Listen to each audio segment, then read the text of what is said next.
Jennifer, thank you for being here. You are with Winrock. Tell me a little bit about the company. Sure. So Winrock International is a nonprofit organization originally based in Little Rock, Arkansas, and now has offices all over the world. I work in our Forestry and Natural Resource Management team and work on our programs all over, including in Vietnam and in Indonesia and a lot of other exciting places. Well, you talk about forestry, and especially right now across the world, I think the world is watching forestry probably in a greater capacity than they ever have with all the forest fires in the Amazon, in Indonesia, etc. How is that global consciousness now something that you're able to harness and say, this is what we're talking about?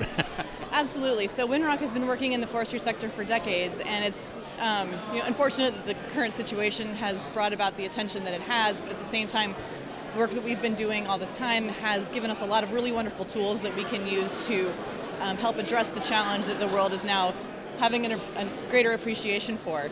For example, on our program in Vietnam, we've worked with the government of Vietnam and with support from USAID to develop a really innovative payment system where downstream water users are paying upstream forest communities to conserve their forest.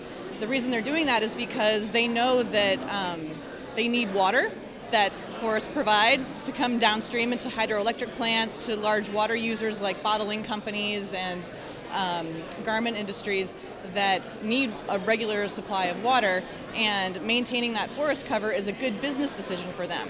And so we've been working with the government of Vietnam and those communities for decades now to put a system in place that now has generated over $400 million worth of investments into forest communities to maintain that forest cover. And you guys are such a leader too in terms of the natural sustainability movement and resource management. Talk about that, what that really means to us, because I think we sort of on the general public side go, where are we? Where do we go from ecology to what that means truly in terms of maintaining these resources? Yeah, so Winrock, we have a wonderful stable of fantastic scientists that take really complicated data, climate data,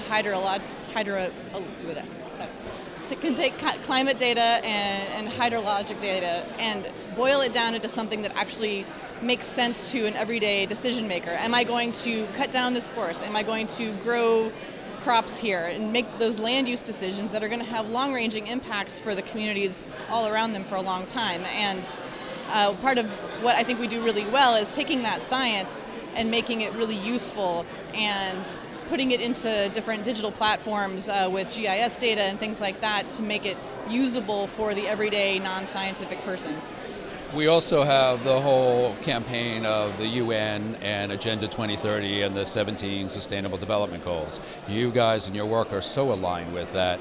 Talk about why this is necessary, and are we on track with that? Because that's just about 10 and a half years away.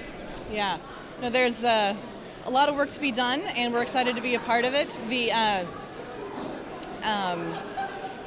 important discussions that are happening here this week really reflect that you have to have a whole globe of people working on these challenges. These aren't challenges that one country can address on their own, that we have to all work together and have these kind of combined platforms to do that, and we're excited to be a part of that discussion. And what role can the consumer play, just the individual consumer? Is there something that they can do? What is their consciousness? What are the needs that you could work collaboratively with them? I think one of the most exciting developments of the recent years is the increased awareness that consumers have of where their products are coming from. Is the palm oil in my peanut butter sustainable? Things like that. And consumers having a voice in that and voting with their dollars is one of the most exciting developments of recent years. And I fully encourage consumers to continue to be more aware of what they're buying and what impacts it has on the global ecosystem. Well, Jennifer Norfolk, thank you for joining us at FPA Concordia today, and good luck on your presentation. Thanks so much for having me. Cheers.